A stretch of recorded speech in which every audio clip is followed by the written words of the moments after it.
Adventures of the Saint, starring Vincent Price.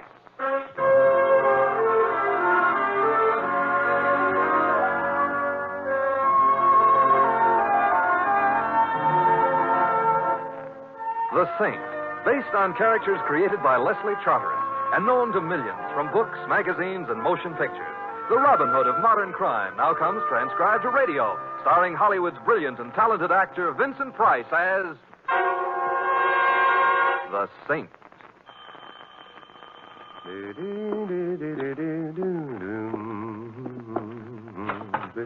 Hi, Mr. Templar. Theodore. Excuse me while I drag her in, huh? Drag her. Oh, yeah. There she is in. Good. She is a very nice tuba, Mr. Templar. Perhaps. I will take her out of the case now and... Theodore, if you lift that confounded thing to your lips, you're a dead man. You do not have to get violent, Mr. Templar. I don't. Theodore, you forget that on one occasion you trapped me. I have heard you play that thing. Well, I have never before nor since wanted to be deaf. Well, Mr. Templar, I have been practicing since then. Are you trying to tell me you now play better? Well, louder. Goodbye, Theodore. I have got a problem. I don't doubt it. But not what you think. It ain't the neighbors. Oh, they've all moved out, huh? The landlord nailed my windows down. He's a man of genius. My problem is something else. It would help if Keep away from that tuba. But I only want to play... I've never strangled anyone yet, but there can always be a first time. Okay, I won't demonstrate. But you heard me play. 5 years of my life went down the drain on that unhappy day. What did I play for you? It had a title? Well, I guess it don't really matter. On account of I only know one piece, so... Well, anyways, that's what I played for Mr. Stanley. Who immediately, and no doubt happily, proceeded to return to Africa, yodeling for Livingston. Nah. Mr. Stanley is hard of hearing? No. He is a maniac? Nah. He hates music? No, he is the guy who owns a Stanley casino, which is kind of upstate and is a very swanky roadhouse-type roadhouse. Oh, you had him tied to a chair. Mr. Templar, he asked me to play. He called me up and asked me to come over and play. And? And after he heard me play, he hired me. Oh? To do what? Sweep the roadhouse? To play the tuba in his band. You know, it doesn't happen very often, but tonight it's happened. Words have failed me. Not only has Mr. Stanley hired me, but he is going to pay me $100 a week. And not only is he going to pay me $100 a week, he also handed over $100 in advance, in cash. Theodore, I suppose I should congratulate you. Oh, thanks. But what's your problem? Mr. Templar, I love to play the tuba, but I don't play it good. I know that. You're an honest man, Theodore. Even I sometimes can't stand the sounds I make. Mr. Templar, nobody would pay me dough to play if it was legitimate. You may be right, Theodore. So what should I do? I still got the whole $100. Should I give it back to Mr. Stanley? What kind of a man is he, anyway, by reputation? Huh? From what I have heard around, he is a very big operator type. And I do not think he has had a reputation ever since he was expelled from reform school. Oh, why was he expelled? Oh, he lowered the tone of the place. Theodore, when do you start working for him? I make my debut tonight. Debut. I see. So what I'm asking you, Mr. Templar, is will you please be there when I debut? That means there will be at least one friend of mine in the audience, and I got a feeling I am going to need a friend. You may be right, Theodore, but if the roadhouse is the kind of place most roadhouses are, the patrons will be thinking of other things than music anyway. Yeah, but suppose they think of murder.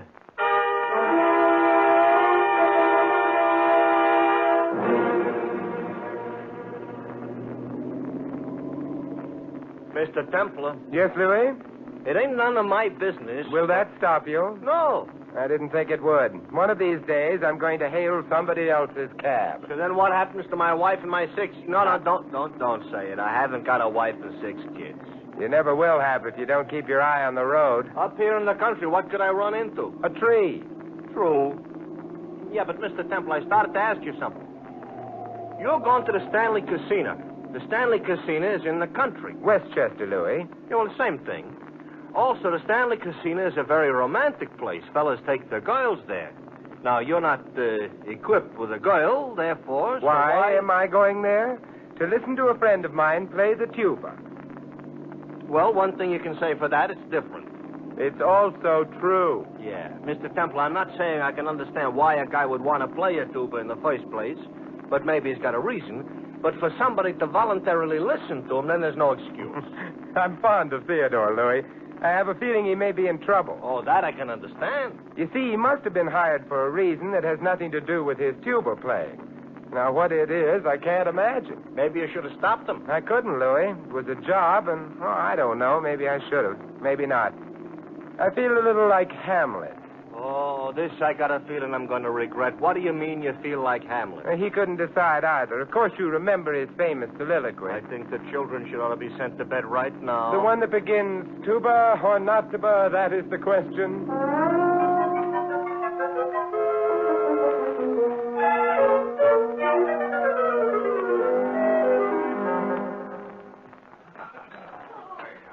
Oh, it's a nice joint, Mr. Templar. So it is.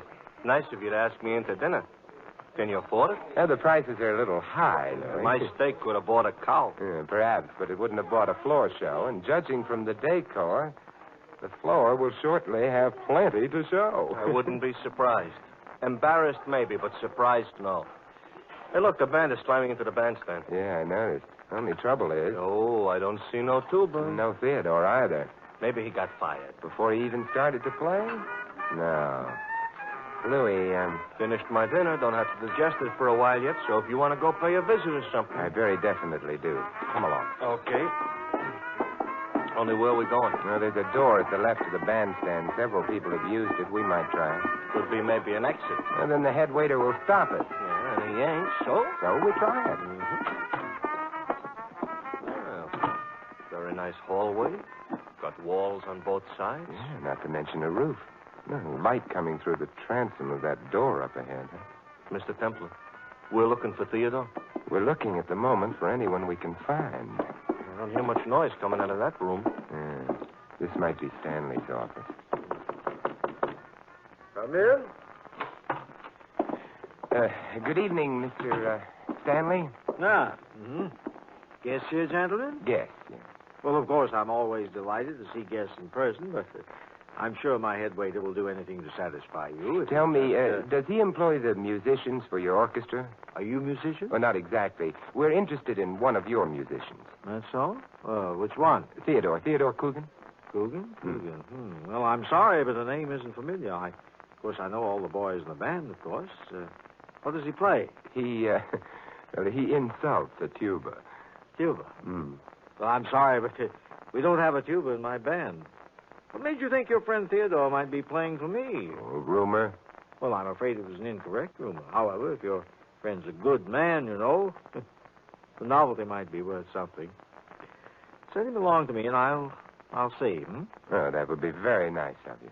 Only thinking of the casino, that's all. And now, why don't you gentlemen run along and enjoy the floor show? Oh, thank you. That's exactly what we'll do. My apologies for having intruded. Not at all. It was a pleasure to meet you. Good night. Good night. Good night. Oh, real courtly type, huh? Very. Come along, Louie. Hey, this ain't the way back to the floor. I know it isn't. We're not returning there. Why not? We don't approve of floor shows? It's not that. Back of the building would be around this bend and... Come on, Louie. We'd better go back. Yeah. Mr. Templar, I could lend you a few bucks if you're short and you're trying to duck the dinner bill. You know, Thanks, Louie, but it isn't money I'm worrying about at the moment. This leads right back to the casino floor, which is bad. Therefore, we're left with...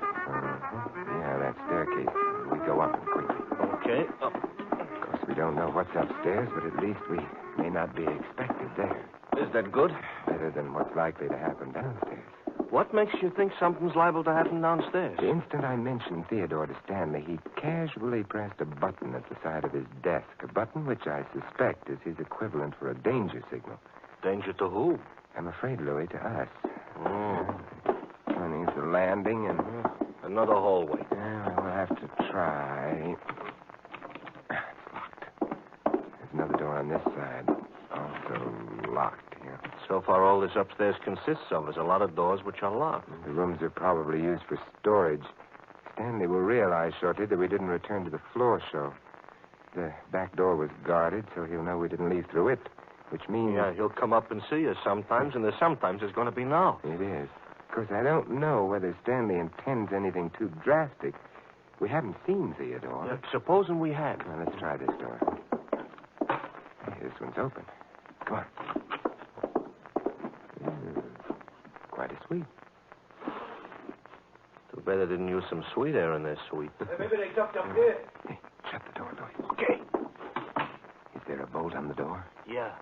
I slide it? You slide it. You know, it ain't very strong. Window over on this side. Hey, it's a room with a view. Yeah? Yeah, what we've got is a view of the parking lot. Directly below the window is an extension of the building proper. Mr. Temple, this is the time to get architectural. The window. Oh, it's cold out. Perhaps. Out, Louie. The roof of the extension is only a few feet below. So it's out. Good. It's a solid roof, Mr. Templar. Good. Move over. So we're out on the roof. So? Hey, wait a minute, Louie. Huh? Someone down there in the parking lot. Oh, yeah. And even from here, I can see he's carrying something besides small change in his right-hand coat pocket. Armed and unquestionably forewarned. Room service back in the room is getting impatient. Only a short drop to the ground. Louie, jump down. Jump? But... And let that man down there come to you. You stay right down below the edge of the roof. I'm calling you. Louie, hurry. Okay. Hey, you. For me? Don't move. Never broke a lease in my life. Keep your hands away from your pockets. Yeah, but they're in my pocket. I said... Okay. I heard what you said. Well, here goes. Mr. Temple, you didn't say 4, and you landed right on him. Hey, it's out cold. Come on, Louie. Yeah, I already located it. It's over to the left. Come on, let's take a cab, huh? Temple. Yeah? A very good foot racer, I ought to tell you. Not. I take it back. I just gained 50 miles an hour. We're almost to the cab. The light isn't too good for their aim. Their aim could be too bad for our health. Ow! Hey, Louie, were you hit? No, they scratched the fender. I just painted I'll it. buy you a new fender. Quick, Louie, in. Yeah. What? Well, come on. Mr. Templer, did we stop at a gas station on the way out here? Yeah, the one with the flying red horse just outside the city. We should have taken the horse. Oh. No, we're going. Those bullets are breaking the speed limit. Oh, boy, I think we're out of range now. As long as we ain't out of gas. Hey, Louie. What? I just remembered. What is it, Mr. Templer? What happened? I forgot to pay the check.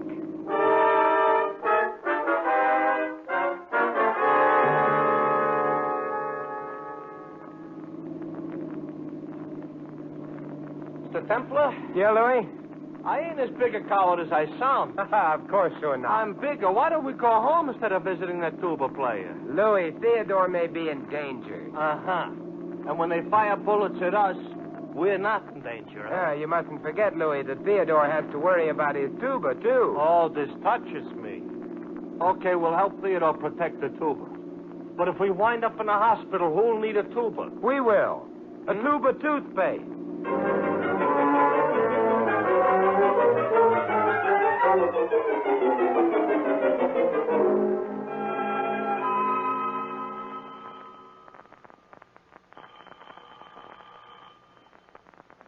I guess he ain't in, Mr. Templer. Apparently not. However...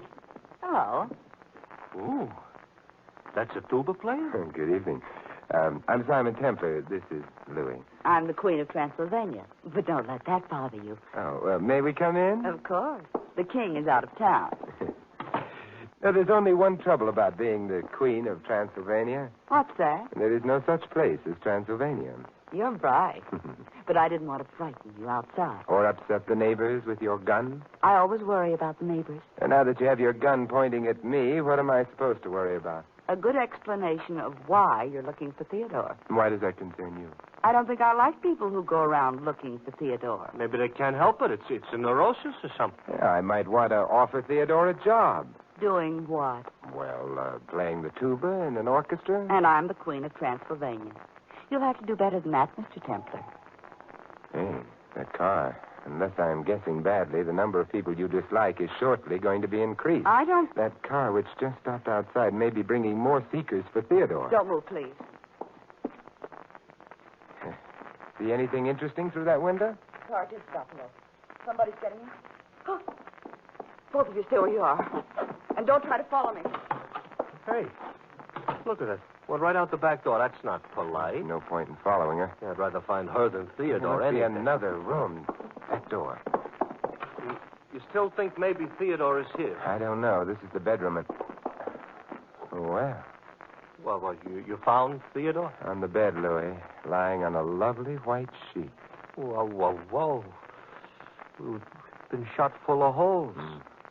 Don't look good on him. No, he's dead, thoroughly dead, but that's not Theodore. The doorbell. Undoubtedly Mr. Stanley and his friends, however. Mr. Templar, this is no time to pick a corpse's pocket. His wallet. Yeah. All right, come on.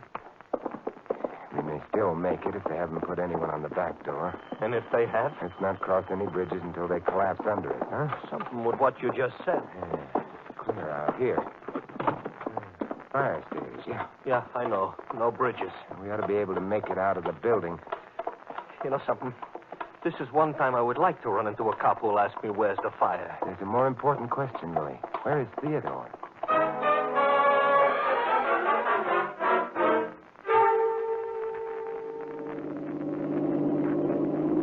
Look, Mr. Templar, haven't we had enough escapes for tonight? I don't know.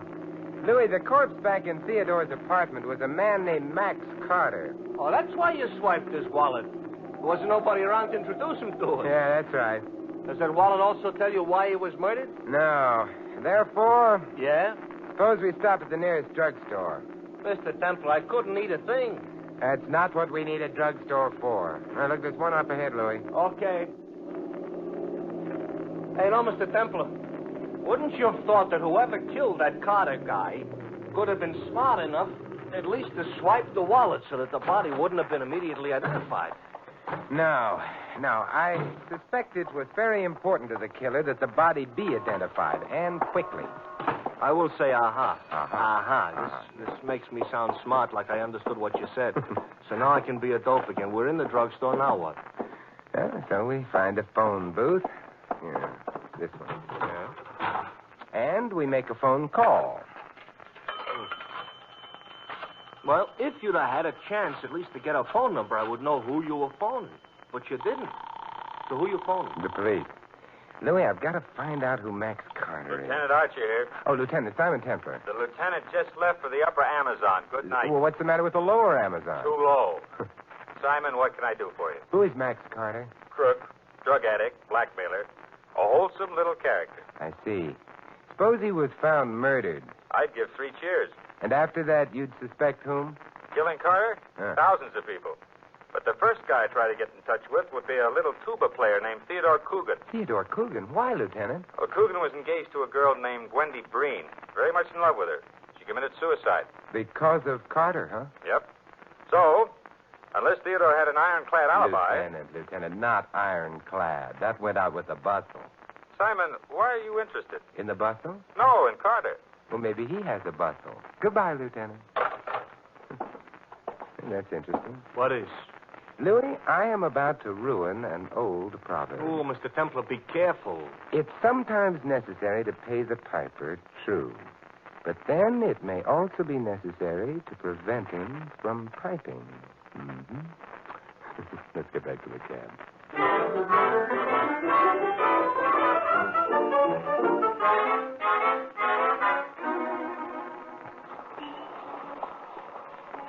Did the lieutenant mention why he would suspect Theodore? Yes, Carter was the reason for a suicide of a girl named Wendy Breen.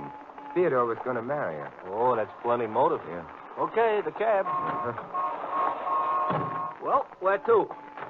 Oh, twice around the park. Huh? Mr. Templar, you're not the man you used to be. Don't be silly, Louis. The Queen of Transylvania has joined us. Uh-huh. I've been following you two. Well, we're flattered. When you stopped, I paid off my cab and decided to use yours. Oh, cozier? Cheaper. Mr. Templar, why were you looking for Theodore? I wasn't. Not in his apartment, at any rate. What were you looking for? You know that as well as I do. You'd better tell me anyway. You know, you really should have words with your dressmaker. Your revolver's showing again. Besides, do I really have to tell you? You were in the bedroom. No, I didn't have a chance to look. Go on, start the car. I start, Mr. Templar? You start, Louis. Now, suppose you tell me what you were looking for. I'm the one who has the gun. I don't have to answer any questions. Not mine, perhaps. The police, however, will be ruder and more insistent. The police? Excuse me for interrupting, Mr. Templar, but we are being followed. Oh, by someone else beside the Queen here? Must make quite a procession. Louie, can you get any more speed out of this cab? Oh, there's a car right in front of me going slow. Well, you might try passing it. Okay. Hey, he's swinging over right in front of us. Hey. How do you like that? Oh, Mr. Stanley is thorough. One car in front of us, one behind. Hey, we're boxed in. Good evening, Mr. Templar. Louie will sue you, Mr. Stanley. He's very touchy around the fenders. Oh, indeed. Well, and can that be my beautiful Mona? I've got a gun. Half a dozen of my boys surrounding the cab, and you better let me have that gun. Thank you. Now then, you'll all join me in my car. I think you'll find it more comfortable. Yeah, but I like it here. Besides, your car is black. It reminds me of a funeral. You know, that's a very interesting comment, because that may be precisely where all of you are going.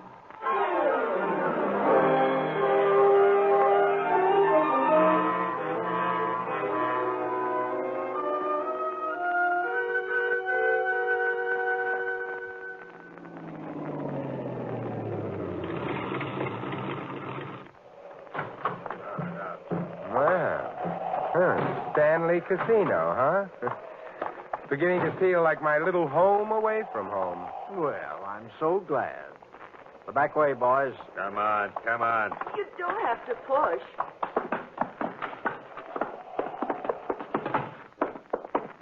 My office. No one minds. Oh, no, my love? I don't mind. Good. Is she going to ask me to? No. But I mind. Shut up. All right. I just don't like to be overlooked. Well, make yourselves comfortable. My boys will remain here to keep us company.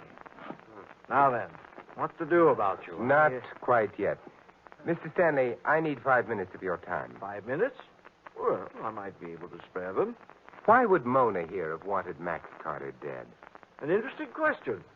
I suspect he was blackmailing her. Mona has been a naughty girl, on occasion. Then she was in Theodore's apartment in order to kill... I wouldn't kill Theodore. We're friends. I beg your pardon. I hadn't been thinking of Theodore, however. Mr. Stanley, had you also tired of paying Carter off? The tense you're using bothers me, Templar. Oh, stop. You know as well as I do that Carter's dead. Oh? But, Mona, you told Louie and me that you hadn't been in the bedroom. How did you know Carter was dead? I just guessed. That's a very tired attempt, Mona. You know, Templar, you're the bearer of very welcome news. I am? Then Carter was blackmailing you, huh? Discreet silence. However, it's no longer worrying you, with Mona's admission. By the way, Theodore must be on his way home now, huh? I wouldn't be at all surprised. Although I can't understand why you assume I know anything of Theodore's whereabouts. No? Well, in that case, we may as well leave. Yes, I think so. Will you drop Mona off at police headquarters? I didn't kill Carter. I would have liked to, but he was already dead. My dear girl, I suggest that you save that impassioned cry for the jury. What jury? The one that will try her for the murder of Max Carter. Oh, but she won't be tried for that. She didn't murder Carter. Well, I thought... I'm sure the police would prefer Theodore. Theodore? Of course, Louie. We know he had a magnificent motive. Lieutenant Archer himself said Theodore would be in line for the chair unless he had an alibi. Yeah, but he's got an alibi. No. What Theodore will try to say is that he was hired as a tuba player by Mr. Stanley here. Came to the casino, but instead of being permitted to play, he was bundled into a car, driven about for hours, and then released. Well, that would give him an alibi. If he were believed. But his alibi depends entirely on whether or not Stanley really hired him. Mr. Stanley has already told us he didn't. Yeah, but he could be lying. Possibly, but after a jury heard Theodore play the tuba just once, whom would they believe? No one would believe Theodore. So? Theodore would stand a very good chance of dying in the electric chair. However, oddly enough, Theodore will be believed. Having fun, Templar? First you pinned it on Mona, then on Theodore. Now suddenly you're changing your mind again. What's the idea? You'll be believed because first I shall corroborate his story. The jury could think that you were perjuring yourself for a friend. No. Because you see, Stanley, other people besides Mona and Theodore wanted Carter dead. Let's suppose that one of them got Theodore out of his apartment and then put Max Carter's already dead body in there. That would put Theodore, if you'll pardon the expression, on the spot. Well, how would this theoretical person get Theodore out? By making him a fake offer of employment, by seeing to it that no one would later believe in that offer, by also making sure that Theodore would have no alibi for the critical time. Mm-hmm. That person, according to you, could only be myself. Well, it's a clever theory. More than a theory, Stanley. Carter was shot full of holes. That's how I described it. Yet the sheet on which he was lying on the bed in Theodore's apartment was a lovely white sheet. That's how you described it. But it should have been red with Carter's blood. Therefore, Carter was killed elsewhere and moved to Theodore's apartment. That does it, Templar, I'm afraid. If you'd been bright enough to keep your mouth shut. What's that? I suspect it's the police. I didn't notify them earlier because Theodore was in your hands. What I did do, however, was leave a matchbook in Carter's pocket. A matchbook? Yes, one supplied by your management when Louie and I dined here. I knew your plan called for one of your men to notify the police anonymously of Carter's death in Theodore's apartment. Therefore, Okay, open up. You're having company, Mr. Stanley. You'd better open the door. They're calling for you.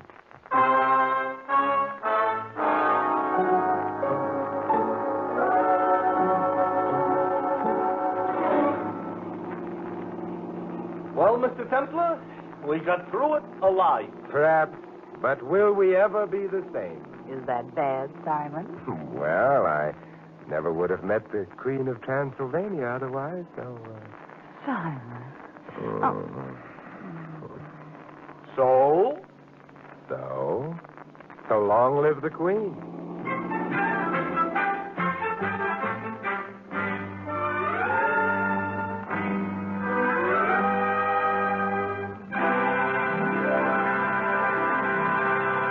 You have been listening to another transcribed adventure of the Saint, the Robin Hood of modern crime. Now here is our star, Vincent Price.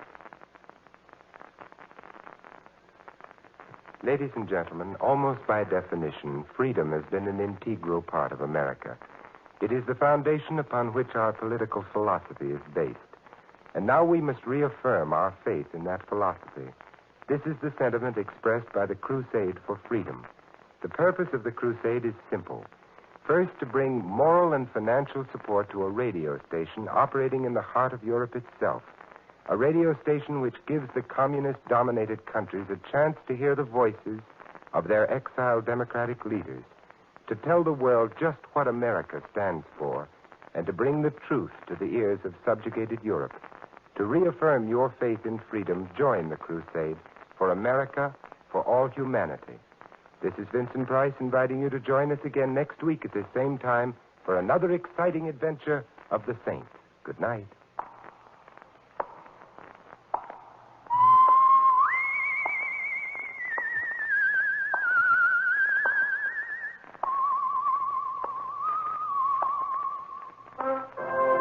This adventure of the Saint was written by Louis Vittes. Our cast included Maggie Morley as Mona and Jack Moyles as Theodore. Victor Rodman was Stanley, Frank Gerst will be Lieutenant, and Louis is played by Larry Dobkin. The Saint, based on characters created by Leslie Charteris, is a James L. Staffier production and is directed by Helen Mack. Vincent Price is soon to be seen with Errol Flynn and Michael Imprell in William Marshall's production of Bloodline. Saint fans will be glad to know that the comic books are now available on the newsstand. 3 chimes mean good times on NBC. Today, Cary Grant and Betsy Drake star in the premiere of a delightful newcomer to the NBC Sunday lineup, Mr. and Mrs. Blandings. It's top listening, so be sure to hear the Cary Grants as Mr. and Mrs. Blandings later